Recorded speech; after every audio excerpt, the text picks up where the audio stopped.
Change کرنے کے لیے گئی۔ اتنے میں ان کے کمرے کا دروازہ کھلا اور ایک 70 سالہ بوڑھا اندر سے چلا آیا۔ کہنے لگا، وہ عمر رسیدہ تھا لیکن ہٹا کٹا تھا۔ آتے ہی اس نے مجھے مارنا پیٹنا شروع کر دیا۔ میری تو جان ہی نکل گئی تھی کہ رات کے اس پہر کون آیا، وہ مجھے کیوں مار رہا ہے۔ میں نے گھبرا کر پیچھے ہٹا خود کو بچانے لگا۔ اتنے میں مہوش باجی بھی کمرے سے نکل آئی۔ میری نظر ان پر پڑی تو میں چونک گیا۔ وہ قمیض شلوار پہنے ہوئے تھی، سر سے دوپٹہ اڑا ہوا تھا۔ اس بڈھے کو دیکھتے ہوئے روتے ہوئے اس کے گلے لگ گئی۔ کہنے لگی، ابا آپ آ گئے۔ اس کے پیچھے یہ لڑکا میرے ساتھ زور زبردستی کر رہا تھا۔ اس کا بس چلتا تو مجھے بیچ سڑک پر بے آبرو کر دیتا۔ گلی میں رہتا ہے، اسے معلوم تھا کہ میں اکیلی ہوں، اس لیے اس نے فائدہ اٹھایا۔ بڑی مشکل سے میں نے خود کو بچا کر واش روم میں بند کیا تھا۔ میں تو بس حیرت سے مہوش باجی کی باتیں سن رہا تھا اور ہر بات بالکل ہی بدلی ہوئی تھی۔ میں نے گھبرا کر کہا، آپ جھوٹ کیوں کہہ رہی ہیں؟ آپ نے مجھے بلایا تھا اور آپ کا باپ کہاں سے آیا؟ آپ نے تو کہا تھا آپ کے ماں باپ نہیں ہیں۔ اور بوڑھا مجھے مارتے ہوئے کہنے لگا، میں مہوش کا باپ ہوں اور کچھ عرصے کے لیے شہر سے باہر گیا تھا۔ مہوش نے مجھے فون پر بتایا تھا کہ تم اس کے پیچھے پڑے ہوئے ہو۔ میں نے کہا، مہوش جھوٹ کہہ رہی ہے، میں نے کچھ نہیں کیا۔ مگر اس کا باپ پھر مجھے مارنے کے لیے آگے آیا۔ میں نے خود کو بچانے کے لیے مہوش باجی سے کہا، آپ انہیں بتاتی کیوں نہیں کہ میں کون ہوں؟ انہیں بتائیے تاکہ آپ مجھ سے محبت کرتی ہیں۔ میں نے خود مجھے بلایا تھا، میں تو آپ کے کہنے پر یہاں آیا تھا۔ مہوش باجی نے انکار میں سر ہلایا، پھر روتے ہوئے اپنا موبائل فون اٹھا کر ہم دونوں کے آگے لہرا دیا، جس میں بظاہر مہوش باجی کے ساتھ زبردستی کرتے ہوئے نظر آ رہا تھا، جبکہ شک تو یہ تھا کہ انہوں نے ہی مجھے یہ کھیل کھیلنے پر مجبور کیا تھا۔ وہ ویڈیو دیکھ کر میرے قدموں تلے سے زمین نکل گئی تھی۔ پھر مہوش باجی کا باپ کہنے لگا، تم نے میری بیٹی کی عزت پر ہاتھ ڈالا ہے، اس لیے تمہیں ہرجانہ بھگتنا ہوگا۔ اگر تم مجھے 50 لاکھ روپے دے گو تو میں خاموش ہو جاؤں گا، اپنی بیٹی کو لے کر یہاں سے چلا جاؤں گا اور عزت سے رخصت کر دوں گا۔ لیکن اگر تم نے مجھے اتنے پیسے نہ دیے تو میں سارے محلے کو یہ ویڈیو دکھا دوں گا، پولیس والوں میں رپورٹ درج کروا دوں گا اور ساری زندگی تم حوالات کی سیر کرو گے۔ یہ سن کر میری جان نکل گئی، میں رونے لگا۔ میں نے مہوش باجی کی شکل دیکھی لیکن وہ تو بالکل بھی وہ مہوش باجی نہیں تھی۔ وہ محبت کرنے والی اور معصوم سی عورت، یہ مہوش تو کوئی اور ہی تھی جس کے چہرے پر مکاری تھی۔ وہ گہری مسکراہٹ سے میری طرف دیکھتے ہوئے کہنے لگی، چاہو گے بھی تو خود کو بے گناہ ثابت نہیں کر پاؤ گے۔ میں اور میرا باپ مل کر تمہیں زندہ رہنے کے قابل نہیں چھوڑیں گے، اس لیے 50 لاکھ روپے کا ارینج کرو۔ اور مجھے یہ سمجھنے میں دیر نہ لگی کہ میرے ساتھ یہ کیا کھیل کھیلا گیا ہے۔ میں نے روتے ہوئے کہا، یہ ممکن نہیں، میں اتنے پیسے کہاں سے لاؤں گا؟ وہ کہنے لگی، تمہارا گھر بہت بڑا ہے، تم ماں بیٹے تو ہو، اسے فروخت کرو اور 50 لاکھ ہمیں دے دو۔ میں تمہیں 2 دن کا وقت دے رہی ہوں۔ اگر 2 دن میں 50 لاکھ روپے ہمیں نہ ملے تو سارا محلہ یہ تماشا دیکھے گا۔ یہ کہہ کر مہوش باجی نے مجھے خود دھکے دے کر اپنے گھر سے نکال اور گرتا پڑتا چھت کے راستے سے واپس گھر پہنچا تو اماں صحن میں ہی تھی۔ وہ فجر کی نماز کے لیے جاگی ہوئی تھی۔ مجھے دیکھ کر غصے سے کہنے لگی، اتنی رات کو کہاں گئے تھے؟ کب سے تمہیں تلاش کر رہی ہوں، تمہارے کمرے کا دروازہ کھلا دیکھا تو اندر چلی گئی اور پتہ چلا کہ تم کمرے میں نہیں ہو۔ کہاں گئے تھے اتنی رات کو؟ چھت پر تمہارا کیا کام؟ میں اماں کے قدموں میں بیٹھ گیا اور اب چھپانے والی کوئی بات نہیں تھی۔ میں نے جو گناہ کیا تھا اسے قبول کرنے کا وقت آ گیا تھا، کیونکہ آگے جو ہونا تھا وہ انتہائی بھیانک تھا۔ میں نے روتے ہوئے اماں کو ایک ایک بات بتا دی، اپنے گناہ کا پردہ بھی اٹھا دیا اور مہوش کے بلیک میلنگ کا قصہ بھی سنا دیا۔ سب سن کر اماں کی جان نکل گئی۔ اماں نے غصے میں میرے منہ پر کئی تھپڑ مار دیے۔ کہنے لگی، اس دن کے لیے تجھے بڑا کیا تھا کہ تو ایک غیر عورت کے باتوں میں آ کر اپنی اور میری زندگی برباد کر دے۔ میں نے تجھے کل رات کو ہی سمجھایا تھا کہ مہوش اچھی عورت نہیں ہے۔ اکیلی عورت اس طرح دروازے پر سج دج کر کھڑی ہو تو وہ شریف نہیں کہلاتی۔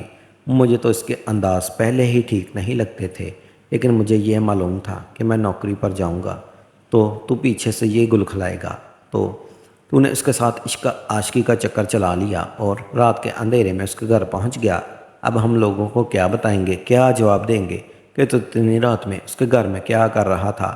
اور پھر وہ ویڈیو اگر وہ اس نے پولیس کو دکھا دی تو کیا ہوگا؟ میں نے اماں سے کہا، میں کیا کروں، مجھ سے غلطی ہو گئی۔